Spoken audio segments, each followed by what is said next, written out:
Sir, आज मैं इस सदन में ये मांग रखता हूं कि जैसे इंडियन वोटर के पास राइट टू इलेक्ट है, वैसे ही राइट टू रिकॉल भी होना चाहिए। अगर देश का मतदाता अपने नेताओं को हायर कर सकता है तो वो नेताओं को फायर करने की शक्ति भी उसे मिलनी चाहिए।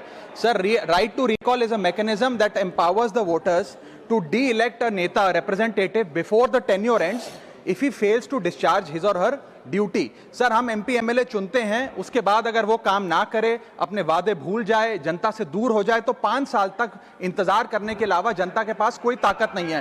कोई इंटरिम प्रोविजन नहीं, कोई अकाउंटेबिलिटी नहीं, कोई परफॉर्मेंस रिव्यू नहीं, कोई करेक्टिव ऑप्शन नहीं। चुनाव से पहले नेता जनता के पीछे और चुनाव के बाद जनता नेता के पीछे। और सर, 5 साल is too long a period in this day and age. अगर एक गलत फैसला गलत नेता को चुनने का लिया तो लाखों लोगों का भविष्य अंधकार में जाता है और पूरा क्षेत्र पीछे जाता है। Sir, we can trust our voters to elect. हमें अपने मतदाता पे विश्वास करना चाहिए कि वो अपनी गलती बदल भी सके राइट टू रिकॉल की ताकत से। Sir, let me clarify that right to recall is not a weapon against politicians. It is an insurance policy for democracy. और भारत के संविधान में जब आप राष्ट्रपति को इंपीच कर सकते हैं टेन्योर के दौरान, उपराष्ट्रपति को हटाने का प्रावधान है, जजों को इंपीच करने के लिए प्रोसेस लेट डाउन है, यहां तक कि रूलिंग गवर्नमेंट के खिलाफ नो कॉन्फिडेंस मोशन लाकर आप सरकार बर्खास्त कर सकते हैं।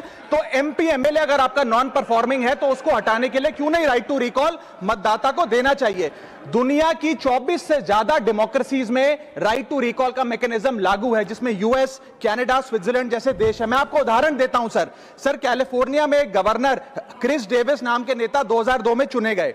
उनके कार्यकाल में मैसिव पावर कट हुए, एनर्जी क्राइसिस हुआ, बजट की मिसमैनेजमेंट और गन शूटिंग की वारदातें हुई। उसके चलते 1.3 मिलियन कंस्टिट्यूएंट्स ने एक पिटीशन साइन करके दी कि इन्हें रिकॉल किया जाए। वहां के चुनाव आयोग ने रिकॉल वोट कराया 7 अक्टूबर 2003 को और 55% मतदाताओं ने वोट किया कि इस नेता को बर्खास्त किया जाए। ग्रे डेविस को हटाया गया और आर्नल्ड श्वार्ज़नेगर को वहां पे गवर्नर बनाया गया। सर, मैं बता दूं कि हिंदुस्तान में भी इसका प्रेसिडेंट है।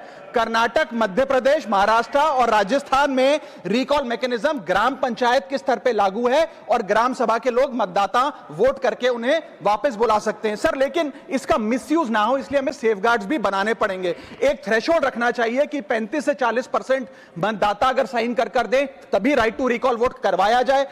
नेता को 18 महीने के लिए परफॉर्मेंस पीरियड देना चाहिए, कूलिंग ऑफ पीरियड, जिसमें उसे ना हटाया जाए। स्पेसिफिक ग्राउंड्स फॉर रिमूवल होने चाहिए ताकि फ्रिवलेस ग्राउंड्स ना हो और रिकॉल कम से कम 50% वोटों के बाद हो। ऐसा होगा तो पार्टियां भी ऐसे लोगों को टिकटें देंगी जो परफॉर्मर्स हो, ना कि नॉन परफॉर्मिंग एसेट, और भारत की डेमोक्रेसी मैच्योर होगी, सिटीजन एम्पावरमेंट बढ़ेगा।